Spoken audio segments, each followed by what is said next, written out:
শুভ সকাল বন্ধুরা, আজ একটা নতুন ব্লগ নিয়ে আবার তোমাদের কাছে এলাম। তোমরা আশা করি ভালো আছো, সুস্থ আছো। আমি আজকে সকালে ব্লগটা শুরু করছি। আর কয়েকদিন ধরে তোমরা আমার ব্লগ দেখে বুঝতেই পারছো যে দাদার শরীর খারাপ, দাদার অপারেশন হবে। শর্টসেও দিয়েছিলাম। তা আজকে দাদার অপারেশন। এই যে সকালবেলা তাড়াতাড়ি করে রান্না টান্না করে নিচ্ছি। একটু ভাজা করেছি, রুটি করেছি, আর একটু খিচুড়ি করেছি, করে নিয়ে চলে যাচ্ছি খেয়ে দিয়ে। দাদার অপারেশন, গাড়ি আসবে এই 8টার নাগাদ গাড়ি আসবে। অপারেশন 10টায় মানে ভর্তি করতে বলেছে, অ্যাডমিট করতে। আর তোমার অপারেশন হবে বিকেলবেলা 3:30 4টের সময় অপারেশন হবে বলেছে। 4টে টাইম দিয়েছে। খুব তাড়াতাড়ি করে বন্ধুরা রান্না করে নিচ্ছে। একটু চিকেন স্যুপ করেছি, দাদা চিকেন স্যুপটা খাবে। লাইট বলেছিল লাইট ব্রেকফাস্ট করে যেতে। আর আমাদের একটু রুটি করছি, আর ছেলেটা তো রুটি খায় না, ওর জন্য দুটো পরোটা করছি। আর পরোটা খেতে পারে, আবার যদি ম্যাগি বলে একটু ম্যাগি করে দেবো। বন্ধুরা খুব তাড়াতাড়ি তৈরি হচ্ছি আমরা যাব বলে। তা তোমরা দেখতে থাকো ব্লগটা। রান্নাটা খুব তাড়াতাড়ি করে নিই, করে নিয়েই জামা কাপড় পরে চলে যাব। ওদিকে দাদা স্নান করানো, ছেলে রয়েছে, দাদা স্নান করছে। আর তো পরে স্নান করতে পারবে না অপারেশনের পর। তা কয়েকদিন ধরে, তা ওই জন্য দাদা একটু স্নান করছে, তা ছেলেও স্নান করছে। আমি এদিকে রান্নাঘরে জল খাবার করছি, আর একটু খিচুড়ি বসিয়েছি, খিচুড়িটা খেয়ে যাব আমরা। আর দাদা তো লাইট জল খাবার, একটু স্যুপ, চিকেন রয়েছে, চিকেন একটু স্যুপ করে দেবো, খেয়ে যাবে। বন্ধুরা আজ আর রান্না বান্না কিচ্ছু দেখাতে ভাল লাগছে না, মনে হচ্ছে যত তাড়াতাড়ি করে হয়ে যাবে তত তাড়াতাড়ি ভালো। ছেলেকে দুটো পরোটা করে দিলাম, দিয়ে ছেলে পরোটা খাবে। আবার পরক্ষণে বলছে ম্যাগি খাবো। আমি বলছি বাবু আজকে ম্যাগি খাস না, পরোটা খা, খেয়ে চলে যা। বলছে মা তোমাকে আবার করতে হবে। না, তুই আমি করে দিচ্ছি, তুই খেয়ে যা। বন্ধুরা গাড়ি আসার তো সময় হয়ে গেছে, তাড়াহুড়ো করছি, আর তো এর মধ্যে গাড়ি এসেও যাবে। তা তোমরা দেখতে থাকো ব্লগটা। আজকে তো কোনো ভালো জিনিস নেই, দাদার অপারেশনের ব্লগ। দেখা যাক কী হয়।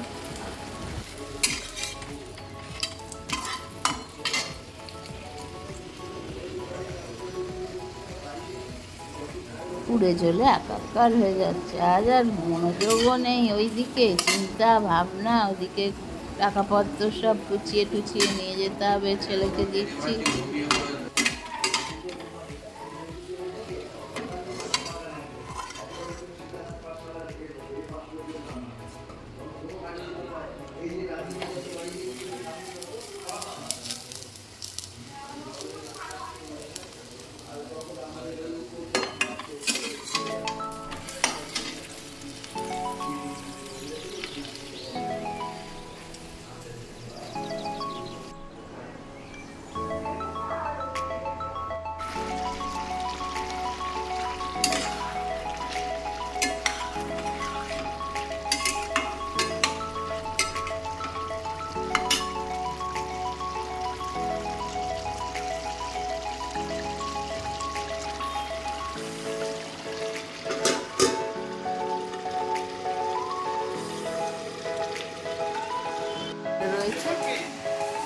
বন্ধুরা গাড়ি এসে গেছে, ওই যে ভাষণ করেছে, দাদাও তৈরি হয়ে গেছে।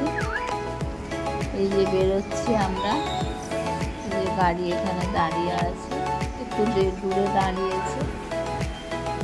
এবার আমরা এসে গেছি একদম হসপিটালের কাছে, যাচ্ছি। বোন এসছে আমার, তারপরে ভাসুর ছেলে এসছে, আমার ছেলে রয়েছে, দুজন কিছু মানে তোমরা চেনাতে থাকো। এই যে আমরা হসপিটালে স্পেশালিটি, মাল্টি স্পেশালিটি হসপিটালে আমরা এসছি। ওইটি নিয়ে আমরা সব ছেলে সব প্রসেসনগুলো করছি, টাকা জমা দেওয়া। আর আমরা বসে আছি। এই বাবার হইতে পারছে, দাদাকে একটু নিয়ে চলে গেল ওপরে সব কিছু করার জন্য। হোয়াটসঅ্যাপে বাবাই বন্ধুরা হসপিটালে এলেই যেন আমি তো কোনোদিন যাই আর চতুর্দিক দিয়ে অ্যাম্বুলেন্সে করে সমানে রুগী আসছে, কেউ ছুটি পাচ্ছে যাচ্ছে। আমরা ভাবছি দাদার অপারেশন করে দাদাকে কবে ছুটি করে নিয়ে যাবো। সবাই এখানে বসে আছে, ওয়েট করছি। অপারেশন দাদার এখনো শুরু হয়নি, হবে। সবাই এখানে বসে বসে আমরা অপেক্ষা করছি। ওখানে অ্যানাউন্স করার পরই জানবো। আর সামনে একটা গণেশ ঠাকুরকে ডাকছি, এই ঠাকুর ভালোভাবে যেন অপারেশন হয়। এই যে অপারেশন ওটির কাছে আমাদের দুজনকে অ্যালাউ করেছে, ছেলে আর আমি গেছি। এই যে দাদাকে ঢোকাচ্ছে ওটিতে।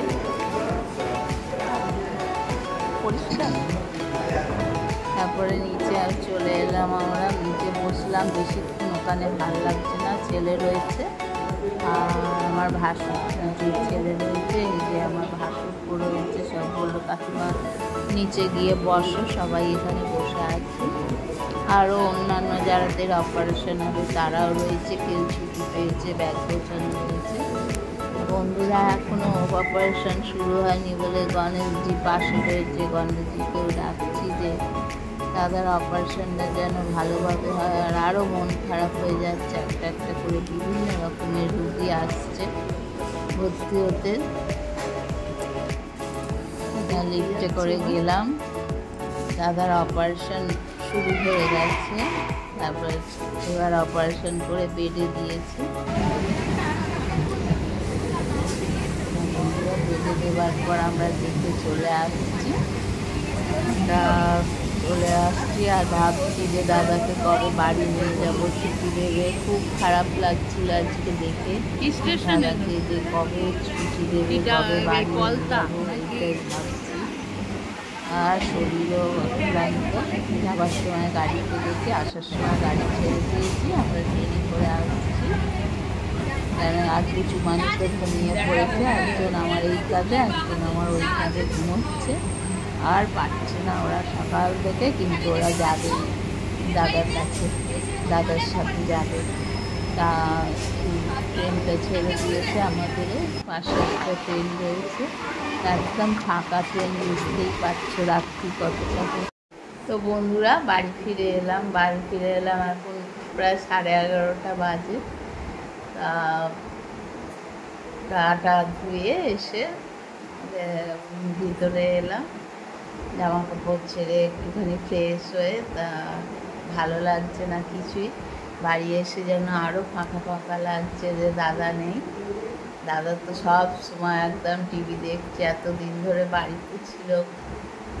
1.5 মাস মতো দাদাকে এই জন্য আর কি রেস্ট নিতে বলেছিল, ক্যাথিটার লাগানো। দাদা তো বাড়িতেই ছিল এতদিন ধরে। আজকে খুব ফাঁকা ফাঁকা লাগছে, খাটটাও ফাঁকা লাগছে। ছেলেও এসে বসে পড়েছে, ভালো লাগছে না। আমি বললাম কিছু খা, তুই সে সকাল থেকে খাসনি, সেই সকালবেলা খেয়ে গেছিস। তা ও বলছে ভালো লাগছে না মা খেতে। আবার সারাদিনের ধকল গেছে, মন মেজাজও ভালো না। তা ছোটদা এনে দিয়েছে তরকা, রুটি খাবার জন্যে দিয়ে গেছে ছোটদা, কিন্তু ওর আর ভালো লাগছে না খেতে। আর ও খাচ্ছে না বলে আমারও তো খেতে ইচ্ছে করছে না, কিন্তু ওর সঙ্গে হয়তো একটুখানি খেতাম। ও খাচ্ছে না, আমারও খেতে ইচ্ছে করছে না, কিন্তু পেটের মধ্যে একটা কেমন দেখতে রয়েছে, কিন্তু ভালো লাগছে না কিচ্ছু। ওখানে একটু চা বিস্কুট খেয়েছিলাম। তা বন্ধুরা আজ আর ভালো লাগছে না, আজ এই পর্যন্তই। আর ঈশ্বরের কাছে আশীর্বাদ নেই যে দাদা যেন, ঈশ্বরের কাছে প্রার্থনা করছি, ঈশ্বর আশীর্বাদ করুন দাদা যেন তাড়াতাড়ি সুস্থ হয়ে যায়। আর তোমরা একটু প্রে করো। আর ভালো লাগছে না একদম কথা বলতেও। আজ এই পর্যন্তই, শুভরাত্রি। তোমরা ভালো থেকো, আবার নেক্সট ব্লগে দেখা হবে। চলুন।